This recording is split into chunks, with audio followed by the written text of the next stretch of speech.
Le vamos a dar paso a Francisca Molina Herrador.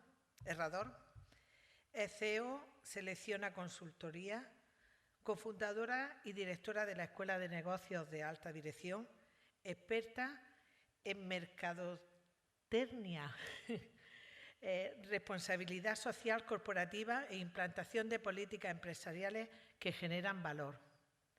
Presidenta de la Asociación de Profesionales y Empresarios y Empresarias de Andalucía, APECA. Francisca nos va a hablar de cómo es un liderazgo responsable y ético. Bienvenida, Francisca. Muchas gracias. Bueno, yo quiero dar las gracias a la Fundación Ciencia de la Documentación y a la plataforma Mujeres Líderes, porque yo, después de 2 años, vuelvo a pisar un escenario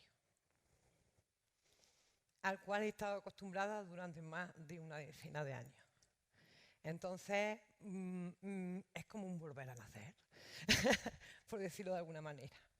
Bueno, yo vengo a hablaros de un tema que va a marcar la agenda empresariales, de las gerencias sobre todo, y del mundo de los negocios en el presente, a mediano plazo y a largo plazo.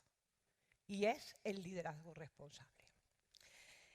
Tenemos que entender que no podemos hablar de desarrollo sostenible, que no podemos hablar de responsabilidad social empresarial, si no entendemos lo que es el liderazgo responsable. Es como las dos caras de una misma moneda. Entonces, ¿cuándo se empieza a hablar de liderazgo responsable? Pues se empieza a hablar de liderazgo de desarrollo sostenible, a finales de los 80, con la caída del muro de Berlín, la creación de la Unión Europea. Los gobiernos ya entienden que tenemos que buscar una economía más globalizada, en el que se crearan políticas que fueran buenas para la sociedad. Sin embargo, en esta economía globalizada que querían crear, en vez de crear una sociedad inclusiva, lo que se creó es todo lo contrario, una sociedad exclusiva, con una gran tendencia al capitalismo y al consumismo. Y por primera vez en la historia nacen dos figuras que no se habían conocido hasta entonces. Una era la de todas aquellas personas que no podían subirse al capitalismo, no podían subirse al consumismo, quedan totalmente excluidas de la sociedad. Son las denominadas homeless. Y por otro lado ocurre otro fenómeno, que son los jobless, que es gente súper preparada para trabajar y que está parada, sin trabajo, y actualmente estamos todavía ahí. Porque la economía de las empresas no crecían a un desarrollo lo suficientemente rápido para dar cabida a todas estas personas tan bien formadas y que no encontraban sitio en el mercado laboral. Entonces los gobiernos entienden que más que hablar de desarrollo sostenible, de economías del crecimiento, hay que enfocarse en una parte mucho más social y mucho más iniciada y desarrollada a la gran crisis ecológica del cuidado medioambiental. Si tenemos que hablar de alguien, especialmente cuando hablamos de liderazgo responsable, es de la figura de Michael Porter. Michael Porter, que en principio, todos los que hemos trabajado en estrategia empresarial y demás en el mundo empresarial, sabemos que Michael Porter es el padre de la estrategia empresarial. Y que él no estaba muy convencido de todo esto en los años 80, sin embargo, a finales de los años 90, él escribe un artículo que se llama Economía y Sociedad, en el cual ya indica que las empresas no podían estar ni alejadas ni enfrentadas de la sociedad, puesto que esto no era bueno para las sociedades y tampoco era bueno para las empresas. Y que si las empresas eran capaces de generar política y de involucrarse en aspectos sociales y medioambientales iba a ser sumamente positivo tanto para las sociedades como para las empresas de los entornos donde operaban. Esto genera que la formación de los management más centralizada en los años 90 en el conocimiento de lo financiero, del crecimiento, de la estrategia empresarial, en la creación de los yuppies, gente muy joven, con ganas de ganar dinero a toda costa y que luego desembocó en la crisis financiera del 2005-2000 que todavía llevamos arrastrando. La formación gerencial, la formación de los management, de los líderes, de las líderes, fue la más enfocada al conocimiento de las personas, a la generación de valores.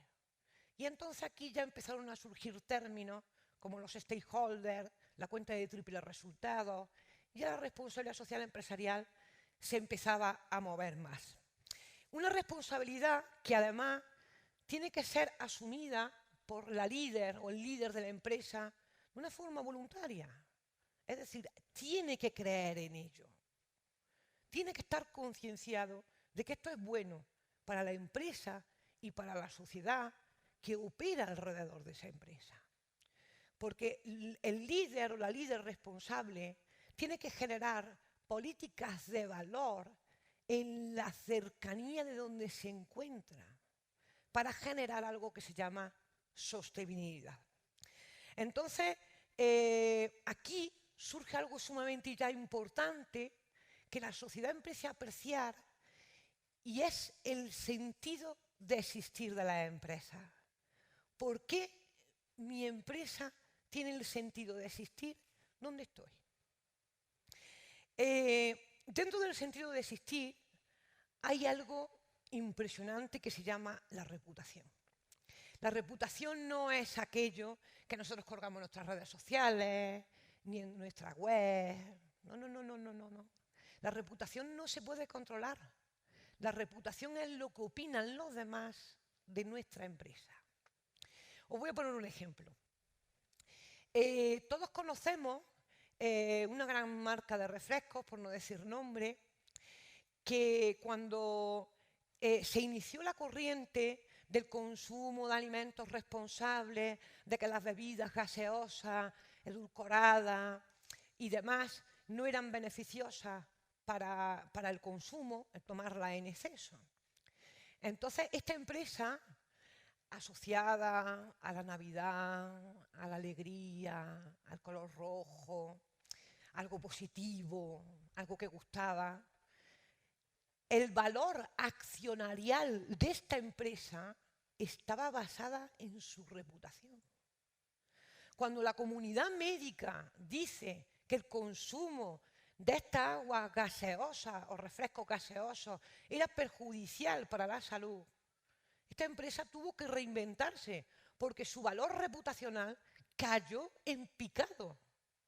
Y entonces se diversificaron comprando fábricas de agua, zumos, refrescos 00, refrescos sin cafeína, porque tuvieron que reinventar la caída de su valor reputacional, que es esa empresa que decimos todos, si todos sabemos que existe, porque se sigue anunciando, por reputación. No es por otra cosa. Luego, el desarrollo sostenible también ha abierto campos para empresas que jamás se te hubiese ocurrido entrar en ellas. Ejemplo, cosmética. Nadie se le hubiese ocurrido entrar a luchar contra L'Oréal o contra Avon. Sin embargo, surgió Nature con su línea de cosmética ecológica, de residuo cero, del cuidado medioambiental, y hoy en día están posicionadas las tres a la vez: L'Oréal, Avon y Nature. También surge un concepto dentro del mundo empresarial muy importante, que es la ética del cuidado. Esto una líder lo tiene que tener muy claro. Una líder responsable, a la hora de rendir cuentas, tiene que tener en cuenta 3 requisitos. 1, tiene que cumplir todas las exigencias normativas y legales del país donde opera y de aquellos donde trabaja. 2, tiene que tener unos valores éticos donde genera a la misma vez liderazgo, donde sus tomas de decisiones tienen que generar impactos positivos con sus grupos de interés. Los grupos de interés de una empresa suelen ser los accionistas, los trabajadores, los clientes, la cadena de valor, los proveedores, instituciones, sociedades. Entonces, estas personas que trabajan en la empresa, estos liderazgos que la misma líder tiene que ir generando, tienen que tener toma de decisión para que puedan valorar los impactos positivos que van a provocar sus decisiones. Y luego, la responsabilidad empresaria. Pensar el impacto de las decisiones que yo tomo en primera persona y estar sumamente convencido de que la responsabilidad social empresarial forma parte del ADN de la empresa y del mío propio. Es un reto profesional y personal, tal cual.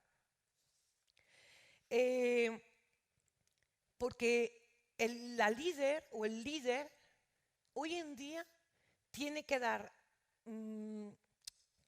importancia y tiene que dar responsabilidad. O sea, la accountability no solamente tiene que hablar de números, también tiene que hablar de lo que hace lo que yo hago, que es una cosa bastante diferente. Por ejemplo, hoy en día la sociedad, yo podría ser una cínica, si fuera una ejecutiva de esta cadena de refrescos que he dicho antes, y decir, pues si una madre consiente que su niño se tome 2 litros de refresco al día, pues la culpa es de la madre. Pero es que esto hoy en día no está visto así. La sociedad, el consumidor dice que tan responsable es la madre como la empresa que fabrica el refresco, como los gobiernos que lo permiten. Y la hamburguesa, que engordan, el vehículo que contamina. Y aquí surge la palabra corresponsabilidad. Y esto es algo sumamente importante. ¿Cómo la empresa gana el dinero?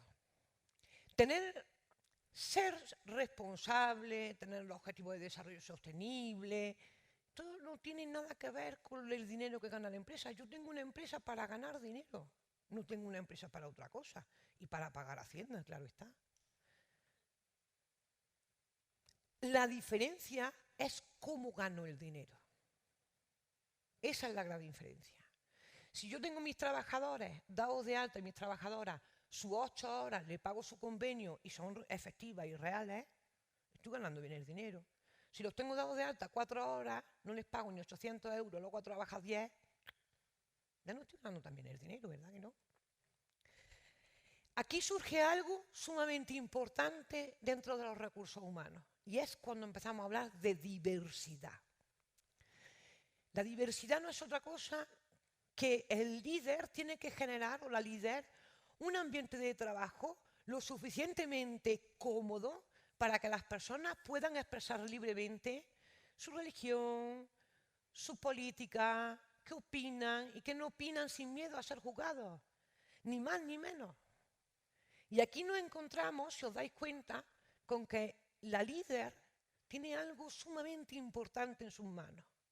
Una es poder, que está centrada no solamente en la generación de un crecimiento económico, que es obligatorio, que no pasa nada, y que además es positivo, sino que tiene que generar economía y actividades y acciones de valor que tengan un impacto positivo en la sociedad, en el medio ambiente, en el equipo de trabajo, en todo lo que rodea a la empresa.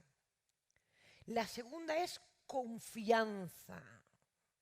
Esto es sumamente importante hoy en día en el mundo de los negocios. Si yo fabrico un vehículo que digo que no contamina, si yo produzco un alimento que digo que es ecológico, Si yo vendo algo que digo que es kilómetro cero, no solamente basta con decirlo, tengo que demostrarlo, porque esto es confianza y esta confianza genera credibilidad. Y esto es fundamental. Y vosotras me diréis, madre mía, ¿y cómo hacemos todo esto que nos ha dicho esta mujer en 15 minutos? ¡Uf! ¡Qué difícil! Pues todo esto es muy sencillo. Esto se hace, se comunica y se fabrica haciendo cosas pequeñas a lo grande. Muchísimas gracias.